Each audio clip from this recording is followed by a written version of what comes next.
नमस्कार, मैं हूं नीलू।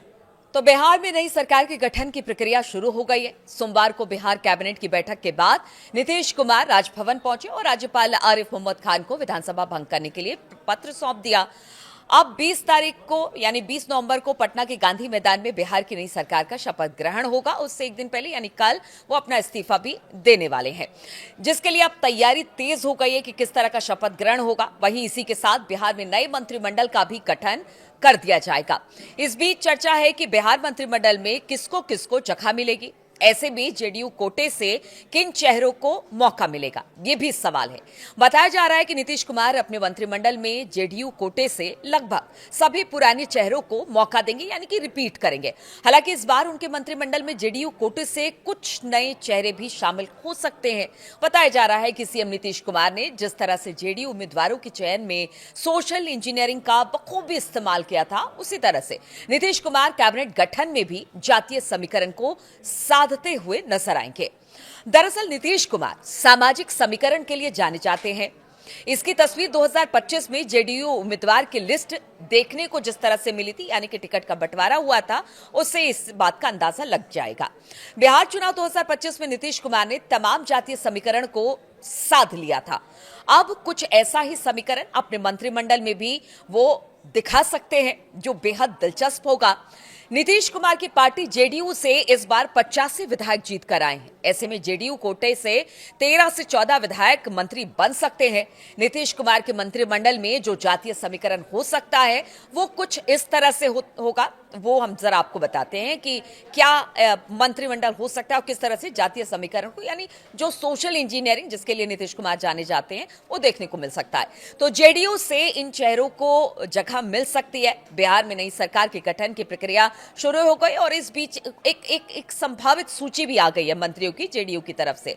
जेडीयू कोटे से विजय चौधरी, विजेंद्र प्रसाद यादव, श्रवण कुमार, अशोक चौधरी, लेशी सिंह, मदन सहनी, जयंत राज और सुनील कुमार फिर से मंत्री बन सकते हैं। वहीं इसके अलावा बताया जा रहा है कि 4 से 5 नए चेहरे को भी मौका जेडीयू की तरफ से मिल सकता है।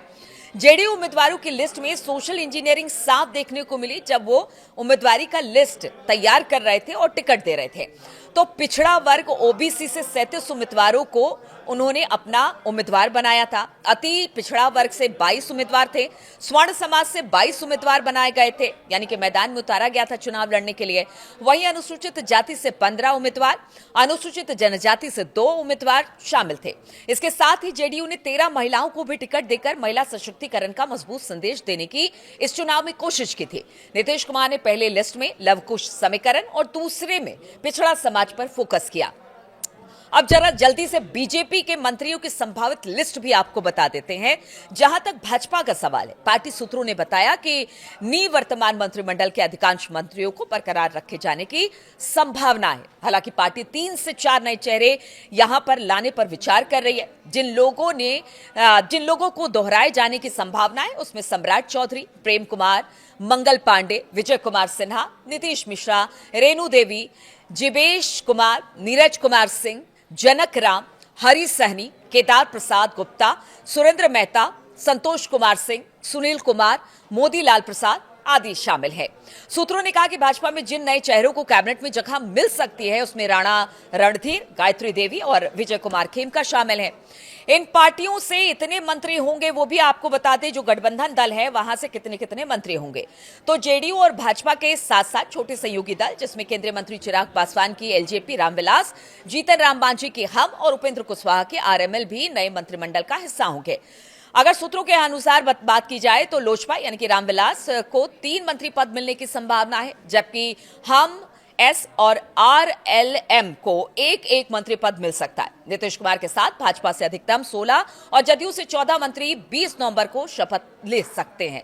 तो 20 नवंबर को नीतीश कुमार भी शपथ लेंगे और शपथ ग्रहण समारोह स्थल ऐतिहासिक गांधी मैदान होगा, जिसके लिए 20 नवंबर तक आम जनता के लिए इसे बंद कर दिया गया क्योंकि भव्य तैयारी वहां पर चल रही है।